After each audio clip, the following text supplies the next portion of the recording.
வணக்கம். நீங்கள் இணைந்திருப்பது வெற்றி டிவியின் பிரதான செய்திகளுடன். செய்திகள் வாசிப்பவர் லிசாரணி கமல்நாதன். முதலில் இன்றைய தலைப்புச் செய்திகள். சொத்து வரி ஒன்றை அறிமுகப்படுத்த அரசாங்கம் திட்டம்.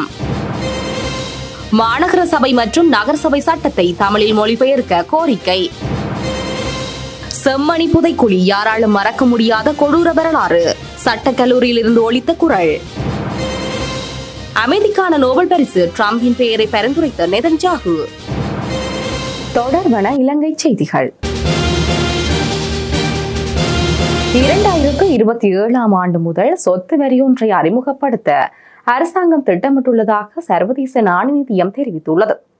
சர்வதேச நாணய நிதியம் சமீபத்தில் இலங்கை தொடர்பாக வெளியிட்ட தனது ஊழியர் மட்ட அறிக்கையில் இது குறித்து அறிவித்துள்ளது. மேலும் இந்த வரி முறை 2027 ஆண்டின் முதல் காலாண்டில் அறிமுகப்படுத்தப்பட உள்ளதாக அறிக்கைகள் தெரிவிக்கின்றன. இந்த புதிய சொத்து வரியை விதிப்பதற்கு தேவையான அடிப்படை நடவடிக்கைகள் ஏற்கனவே ஆரம்பிக்கப்பட்டுள்ள நிலையில் தரவு சேகரிப்பு பணிகளில் சிறிது தாமதம் இருந்த போதிலும் செப்டம்பர் மாதத்திற்குள் அந்த பணிகள் முடிவடையும் என சர்வதேச நாணய நிதியம் சுட்டிக்காட்டுகிறது. சொத்துக்களின் மதிப்பை மதிப்பீடு செய்வதற்கும் வரி கணக்கிடுவதற்கும் டிஜிட்டல் தரவு முறைமை ஒன்று உருவாக்கப்பட உள்ளதுடன் 2026 ஆண்டு முடிவடைவதற்கு முன்னர் அதற்கு தேவையான அனைத்து தரவுகளும் தயாரிக்கப்பட வேண்டும் என அந்த அறிக்கையில் குறிப்பிடப்பட்டுள்ளது. 2027 ஆண்டில் இந்த புதிய வரியை அமுல்படுத்துவதற்கு சொத்து வரி விதிப்பு முறைகள் குறித்து ஒருங்கிணைந்த கலந்துரையாடல்கள் அவசியம் என சர்வதேச நாணய நிதியம் மேலும் தெரிவித்துள்ளது. மாநகர சபை மற்றும் நகரசபை சட்டத்தை தமிழ் மொழியில் மொழிபெயர்க்க வேண்டும் என்பதை வலியுறுத்த கோரி வடக்கின் உள்ளூராட்சி ஆணையாளர் தேவநந்தினி பாபுவிடம் மகஜர் ஒன்று கையளித்துள்ளதாக ஐக்கிய மக்கள் சக்தியின் வடக்கு மாகாண அமைப்பாளரும் கொழும்பு மாநகர சபையின் உறுப்பினருமான உமா சந்திர பிரகாஷ் தெரிவித்துள்ளார். யாழ் ஊடக அமையத்தில் இன்று நடைபெற்ற ஊடக சந்திப்பின் போதே அவர் இதனை தெரிவித்துள்ளார். இதன் போது மேலும் அவர் கூறுகையில்,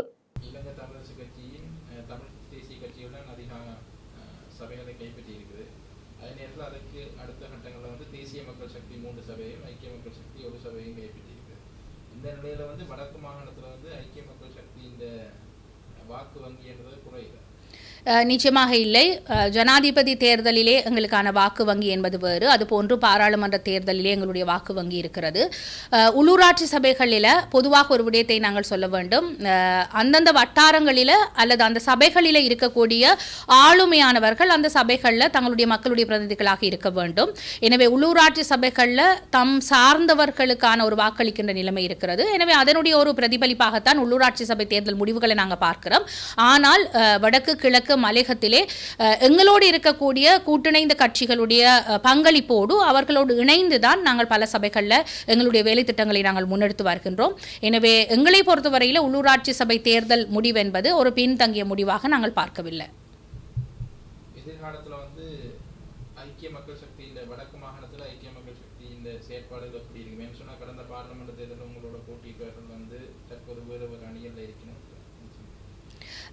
எங்களை பொறுத்தவரையில் 2020 ஆண்டு ஐக்கிய மக்கள் சக்தி முதலாக ஜனாதிபதி தேர்தல், அதை தொடர்ந்து பாராளுமன்ற தேர்தல் ஊடாக ஒரு புதிய கட்சியாக மக்களுக்கு அறிமுகமான கட்சியாக நாங்கள் பார்க்கின்றோம்.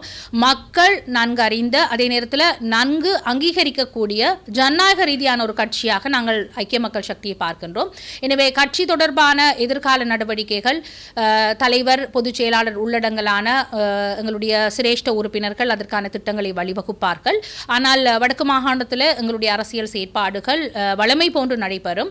அதில் எந்த விதமான ஐயப்பாடும் இல்லை. ஆனால் ஒரு விடயத்தை நாங்கள் சொல்ல வேண்டும். ஏனென்றால் எங்களுடைய உரிமை சார்ந்த அரசியல், அபிவிருத்தி சார்ந்த அரசியலை ஒருபோதும் வடக்கில் நாங்கள் விட்டுக் கொடுக்க தயாராக இல்லை. அதுவும் குறிப்பாக மக்களுடைய உரிமைகளை தொடர்பாக நன்கு அறிந்தவள், இந்த வடக்கு மாகாணத்தை பிரதித்துவப்படுத்தக்கூடியவள் என்ற வகையில் என்னுடைய மக்களுக்கான உரிமை சார்ந்த அரசியல் தொடர்ந்து முன்னெடுக்கப்படும்.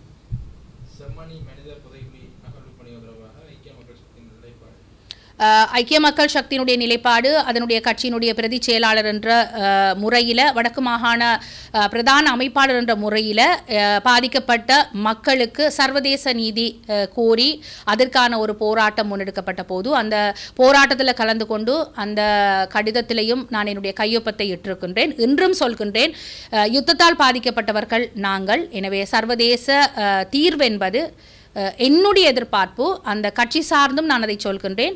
அதை கட்சி ஏற்றுக்கொள்ளும். அதை ஏற்றுக்கொள்ளாத பட்சத்தில் நான் கட்சியில் இருக்க மாட்டேன் என்ற ஒரு கருத்தையும் நான் சொல்கின்றேன். ஆனால் கட்சி தலைவருடைய வழிகாட்டலில் அவருடைய அறிவுறுத்தலின் பிரகாரம் தான் நான் செம்மணி மக்கள் போராட்டத்தில் கலந்து கொண்டேன்.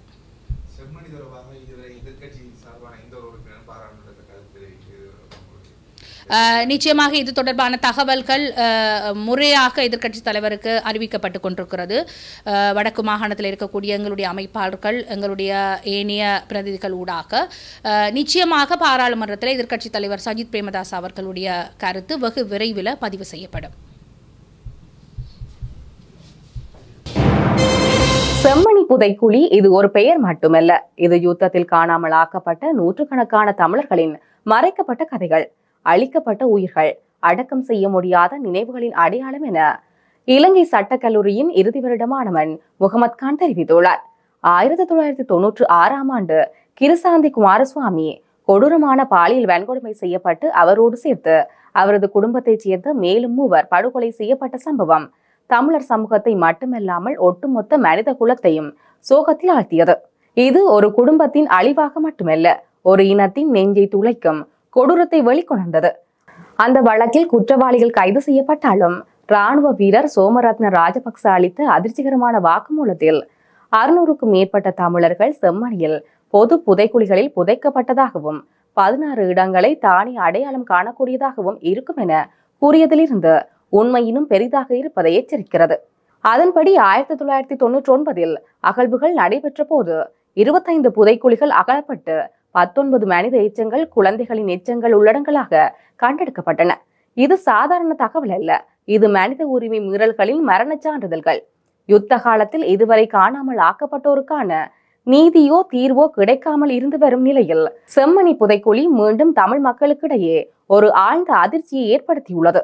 இக்கொடூர சம்பவங்களின் பின்னணியில் உண்மையை வெளிக்கொணரவும் பாதிக்கப்பட்ட குடும்பங்களுக்கு நீதி கிடைக்கப் பெறவும் அரசாங்கம் தமது முழு கவனத்தை செலுத்த வேண்டும் என்பது எமது எதிர்பார்ப்பு. வடக்கு கிழக்கு மற்றும் இலங்கையின் பிற பகுதிகளில் வாழும் அனைத்து தமிழர்களின் உரிமைகளுக்காக சட்டக்கல்லூரி மாணவர்கள் எப்போதும் குரல் கொடுப்பார்கள் என்று நம்பிக்கையுடன் தெரிவித்துக் கொள்வதாக அவர் மேலும் தெரிவித்துள்ளார். 2025ஆம் ஆண்டு ஜூன் மாதத்தில் இலங்கையின் உத்தியோகபூர்வ சொத்துக்களின் இருப்பு 3.3% சரிவடைந்துள்ளது. இலங்கை மத்திய வங்கி வெளியிட்டுள்ள பொருளாதார குறிகாட்டியில் இந்த விடயம் தெரிவிக்கப்பட்டுள்ளது. அதன்படி கடந்த ஜூன் மாதத்தில் இலங்கையின் உத்தியோகபூர்வ சொத்துக்களின் இருப்பு 6.08 பில்லியன் அமெரிக்க டாலராக பதிவாகியுள்ளது. அதே நேரம் 2025 மே மாதம் உத்தியோகபூர்வ சொத்துக்களின் இருப்பு 6.28 மில்லியன் அமெரிக்க டாலராக பதிவானது. அந்நிய செலாவணி இருப்பு 6231 மில்லியன் அமெரிக்க டாலரிலிருந்து 6023 மில்லியன் அமெரிக்க டாலராக குறைந்தமையின் காரணமாகவே இலங்கையின் உத்தியோகபூர்வ சொத்துக்களின் இருப்பு சரிவடைந்துள்ளதாக இலங்கை மத்திய வங்கி தெரிவித்துள்ளது. மட்டக்களப்பு தலைமையக போலீஸ் பிரிவிற்குட்பட்ட கருவப்பங்கேணியில் இன்று அதிகாலை புகையிரத்தில் மோதுண்டு இளைஞர் ஒருவர் உயிரிழந்துள்ளார். இன்று அதிகாலை 1:30 மணிக்கு மட்டக்களப்பில் இருந்து கொழும்பு நோக்கி சென்ற புகையிரத்தில் மோதுண்டு கருவப்பங்கேணி ஆரோஸ் வீதியைச் சேர்ந்த எஸ் நிசாந்தன் என்னும் 23 வயதுடைய இளைஞனை இவ்வாறு உயிரிழந்துள்ளார். புகையிரத கடவையில் இருந்து தொலைபேசியில் உரையாடி கொண்டிருந்த வேளை இவ்வாறு புகையிரத்தில் மோதுண்டுள்ளதாக பிரதேச மக்கள் தெரிவிக்கின்றனர். இச்சம்பவம் தொடர்பான மேலதிக விசாரணைகளை போலீசார் மேற்கொண்டு வருகின்றனர். தாதியர்களின் கட்டாய ஓய்வு வயதை 60ஆக குறைப்பதால் எதிர்காலத்தில் பல சிக்கல்கள் ஏற்படக்கூடும் என்று அரசு சேவை ஐக்கிய தாதியர் சங்கம் தெரிவித்துள்ளது. ஓய்வூதிய வயதை குறைப்பதால் தற்போதுள்ள தாதியர் பற்றாக்குறை மேலும் மோசமடையும் என்று அதன் தலைவர் முருத்தட்டுவ ஆனந்த தேரர் தெரிவித்துள்ளார். தாதியர் அதிகாரிகளின் கட்டாய ஓய்வு வயதை 63ஆக நீடித்த மேல்முறையீட்டு நீதிமன்றத்தின் தீர்ப்பை எதிர்த்து சுகாதார அமைச்சு உயர் நீதிமன்றத்தில் மனு தாக்கல் செய்தது. அதன்படி குறித்த வழக்கு முடியும் வரை மேல்முறையீட்டு நீதிமன்றத்தின் தீர்ப்பை நிறுத்தி வைக்க உயர் நீதிமன்றம் மார்ச் 6ஆம் தேதி உத்தரவிட்டது. அந்த உத்தரவின்படி 60 வயதை நிறைவு செய்த அனைத்து தாதிய அதிகாரிகளும் ஓய்வு பெற வேண்டும் என்று சுகாதார அமைச்சின் செயலாளரால் கடந்த 4ஆம் தேதி சுற்றறிக்கை ஒன்று வெளியிடப்பட்டது. அடுத்து வருவன உலக செய்திகள். அமைதிக்கான நோபல் பரிசுக்கு அமெரிக்க ஜனாதிபதி டொனால்ட் டிரம்பின் பெயரை இஸ்ரேல் பிரதமர் நெதன்யாகு பரிந்துரை செய்துள்ளார். முன்னதாக அமைதிக்கான நோபல் பரிசுக்கு அமெரிக்க ஜனாதிபதி டொனால்ட் டிரம்பின் பெயரை சமீபத்தில் பாகிஸ்தான் பரிந்துரைத்தது. இருப்பினும் நான் என்ன செய்தாலும் எனக்கு நோபல் பரிசு கிடைக்காது என டொனால்ட் ட்ரம்ப் அதிருப்தி தெரிவித்திருந்தார். இந்த நிலையில் உலக அமைதி மற்றும் பாதுகாப்பிற்காக ட்ரம்பின் முயற்சியை இஸ்ரேல் பிரதமர் பெஞ்சமின் நெதன்யாகு வெகுவாக பாராட்டியுள்ளார். இதன்படி அவர் ட்ரம்புக்கு அமைதிக்கான நோபல் பரிசு வழங்க வேண்டும் என பரிந்துரைத்துள்ளார். அத்துடன் தாம் நோபல் பரிசு குழுவிற்கு இது தொடர்பில் பரிந்துரை கடிதத்தை அனுப்பியுள்ளதாகவும் நெதன்யாகு குறிப்பிட்டுள்ளார். இந்த நிலையில் 2025ஆம் ஆண்டுக்கான அமைதிக்கான நோபல் பரிசுக்கு இதுவரை 338 வேட்பாளர்கள் பரிந்துரைக்கப்பட்டுள்ளதாக நோபல் குழு தெரிவித்துள்ளது. ரஷ்யாவின் உயர் குற்றவியல் புலனாய்வு பிரிவு ஸ்டோரோவைட்டின் உடல் மாஸ்கோ புறநகர பகுதியான ஒடிண்டோசோவாவில் நிறுத்தப்பட்டிருந்த அவரது காரில் துப்பாக்கிச் சூட்டு காயத்துடன் கண்டெடுக்கப்பட்டதாக கூறியுள்ளது. இந்நிலையில் அவரின் உடலுக்கு அருகில் முன்னதாக அவருக்கு அதிகாரப்பூர்வ பரிசாக வழங்கப்பட்ட துப்பாக்கி காணப்பட்டதாகவும் குறித்த அதிகாரிகள் தெரிவித்துள்ளனர். ரஷ்ய ஜனாதிபதி விளாடிமிர் புட்டின் அந்நாட்டு போக்குவரத்து அமைச்சரை பதவி நீக்கம் செய்த சில மணித்தியாலங்களிலேயே அமைச்சர் தனது உயிரை மாய்த்து கொண்டுள்ளதாக தகவல்கள் வெளியாகியுள்ளன. புடின் பதவி நீக்கம் செய்த சில மணி நேரங்களுக்கு பிறகு ரஷ்ய போக்குவரத்து அமைச்சர் ரோமன் ஸ்டாரோவைட் தவறான முடிவெடுத்து உயிரை மாய்த்துள்ளதாக சர்வதேச ஊடகங்கள் செய்தி வெளியிட்டுள்ளன. அமைச்சர் ரோமன் ஸ்டாரோவைட்டின் உடல் அவரது காரில் கண்டெடுக்கப்பட்டுள்ளதுடன் தன்னைத்தானே சுட்டுக்கொண்டு அவர் உயிரை மாய்த்து கொண்டதாக ரஷ்ய போலீசார் தெரிவித்துள்ளனர். அடுத்து வருவது விளையாட்டு செய்தி. ஆப்கானிஸ்தானைச் சேர்ந்த சர்வதேச கிரிக்கெட் நடுவர் பிஸ்மில்லா ஜான் சின்வாரி தனது 41வது வயதில் காலமானார். கடந்த சில நாட்களாக நோய்வாய்ப்பட்டிருந்த நிலையிலேயே சர்வதேச கிரிக்கெட் நடுவரான பிஸ்மில்லா ஜான் சின்வாரி உயிரிழந்துள்ளதாக ஆப்கானிஸ்தான் கிரிக்கெட் சபை தெரிவித்துள்ளது. ஆப்கான் கிரிக்கெட்டுக்கு பெரும் பங்களிப்பை வழங்கிய மறைந்த பிஸ்மில்லா ஜான் சின்வாரி 34 ஒருநாள் போட்டிகள், 26 20-20 சர்வதேச போட்டிகள், 31 முதல் தர போட்டிகள், 51 லிஸ்ட் ஏ போட்டிகள் மற்றும் 96 உள்ளூர் 20-20 போட்டிகளில் நடுவராக கடமையாற்றியுள்ளார். இத்துடன் நமது பிரதான செய்திகள் நிறைவடைகின்றன. நமது அடுத்த பிரதான செய்தியினை நாளை மாலை எதிர்பாருங்கள். தொடர்ந்து இணைந்திருங்கள் வெற்றி டிவியின் யூடியூப் பக்கத்துடன். வணக்கம்.